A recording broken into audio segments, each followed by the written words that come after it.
Hi, this is Lisa and welcome to my channel. Today we're going to be looking at roping.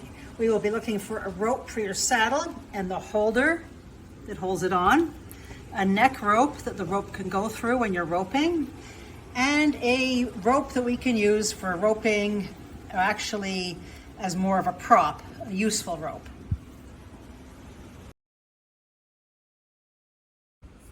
For the neck rope, I'm going to be using some waxed cord that you get at the craft store.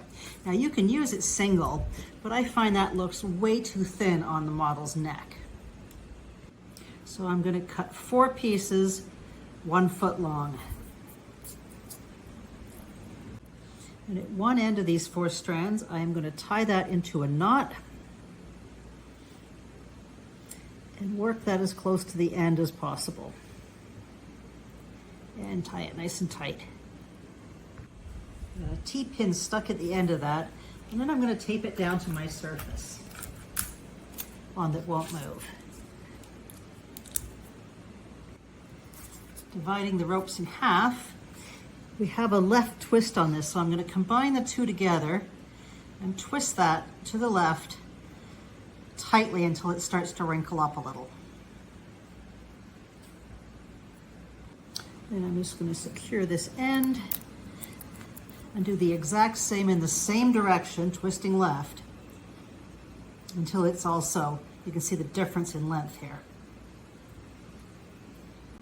Then while holding this one, I'm going to carefully untape that one without it unraveling. Stretch it out and start twisting the 2 together to the right.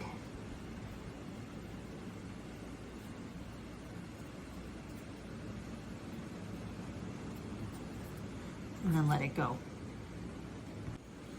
You can see the difference now in how that looks against the model's neck. And you'll see some of the end hasn't actually twisted. But right where it has twisted, I'm going to turn that over so I have a loop just big enough to pass this through. And taking the wrap around one way for the 2 of them and the other way for the other 2, and then going to tie that in a knot.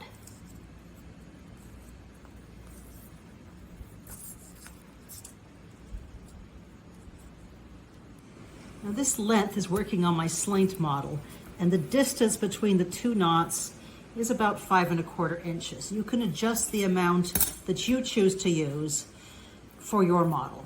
And what I'm going to do is cut these close to the edge,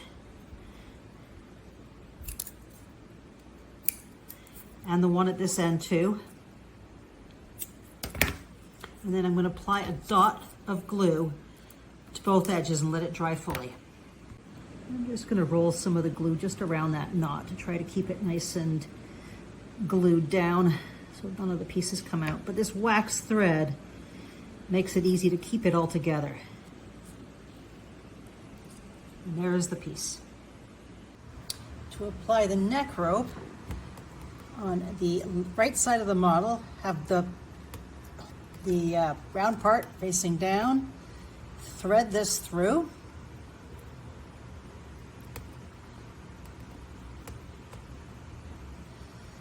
Then bring it up.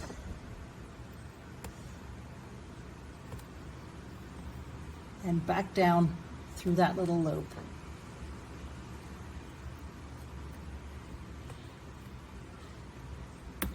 It up a bit, and there's our neck rope.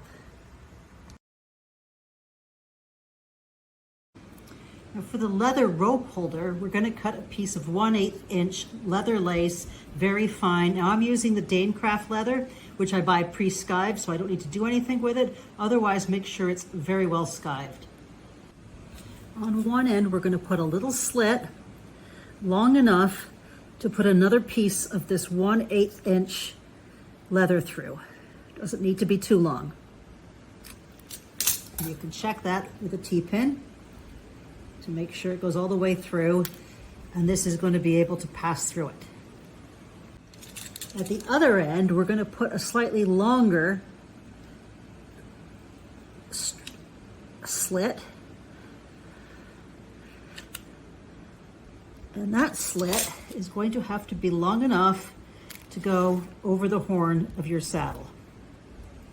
So test it. If it's not long enough, make it bigger. Now, on the side with the small slit, you're going to put that through the horn, underneath the horn of your saddle like this. And then you're going to put this other end through that slit. And now that is ready for your rope. For the first rope, we're just going to do one to hang off your saddle. This is not the one you're going to use if you're putting in action. So right now I have some off-white waxed cord. Cut a piece of your cord 45 inches long, give or take. And tie a knot in one end of it. And trim close to that knot. Make sure it's a good tight knot first. Tie a simple open knot like that. Then bring this piece down, take it under, grab it, and grab the piece that came out on the side from that. You want this little nub to be in the middle. Holding onto that, tighten everything around that, keeping the little knot through. Adjusting the size, you only want it fairly small. Scooch that to the end, and that's your Honda knot, with the rest of the rope sticking out. Take the other end and put it through the hole.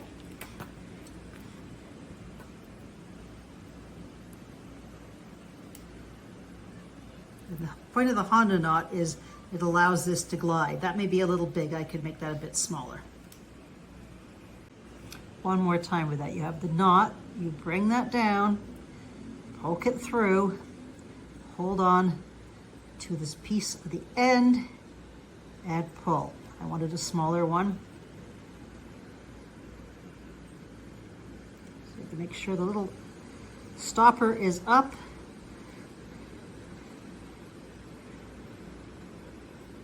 There, that is more like the size. And then I'm going to put the rope through. When it sits on your saddle, it should be about that big, like that. So using that size, I'm going to hold that and wrap it around my fingers multiple times.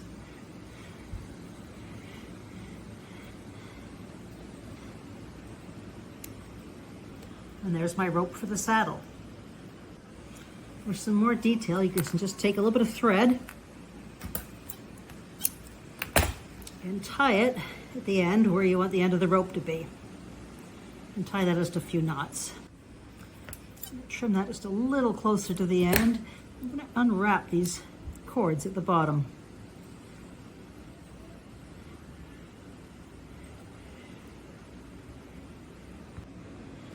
Then cut off the excess string and apply a little dab of glue right there to hold the knot. To apply this to your saddle, you want this piece facing the back, and this piece that we just made is going to come on top, not underneath, but on top, like this. Wind it a couple times around the rope.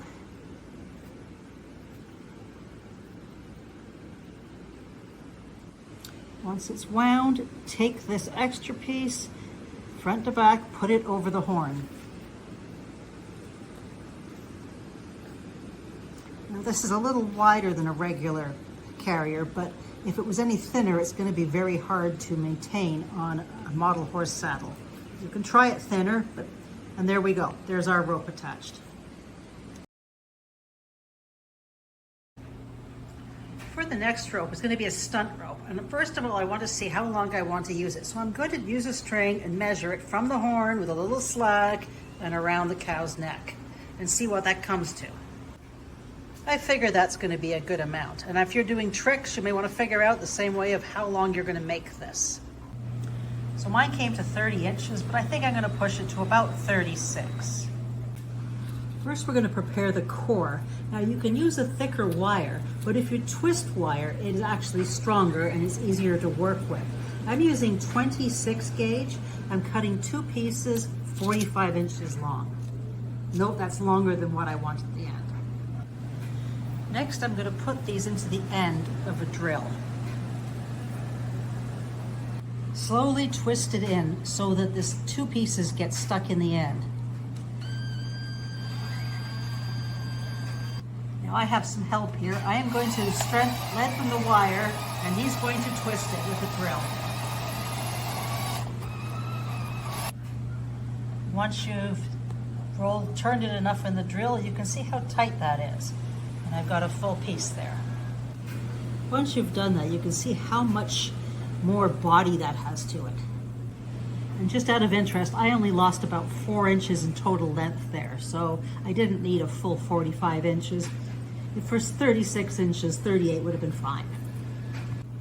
Now when you're braiding, you can lose about 50%. So for anything you want in length, multiply it by 1.5. So get some DMC or anchor and cut 4 pieces, and in my case that would be 54 inches long. Next I'm going to tie this end in a knot.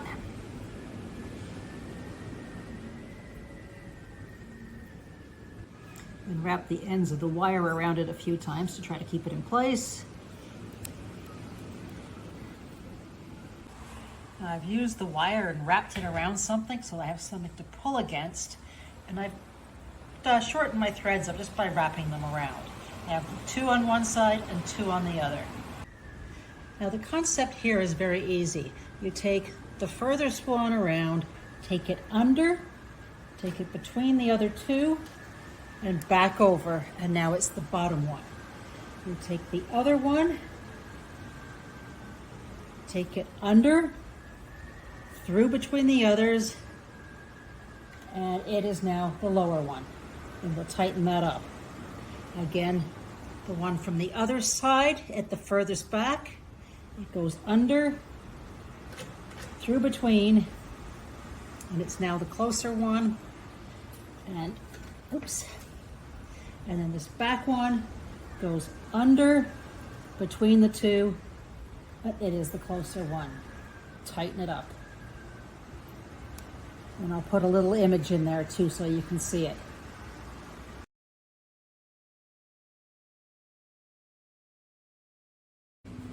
After about over an hour of braiding, I am going to cut the ends after putting some glue on it. And I'm massaging the glue in there so it really gets in there. I don't want it to come untangled. On one end, I'm going to make a little loop at the end, twist it, and thread the rest of the rope through.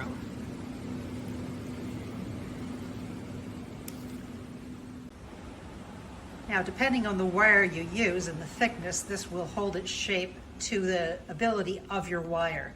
Now, this one is not that strong, but it will hold some shape. And there it is sitting there. It won't hold it straight up in the air. You'd have to use much stronger wire to do that. So you can see it's an excellent rope for many fun uses, and you can try all sorts of setups with this, and it is perfect for roping. So I'll sign off and let Hank do some tricks, and I hope you enjoyed this. And if you did, please like and subscribe to my channel. Thanks so much, and check out these new videos coming up.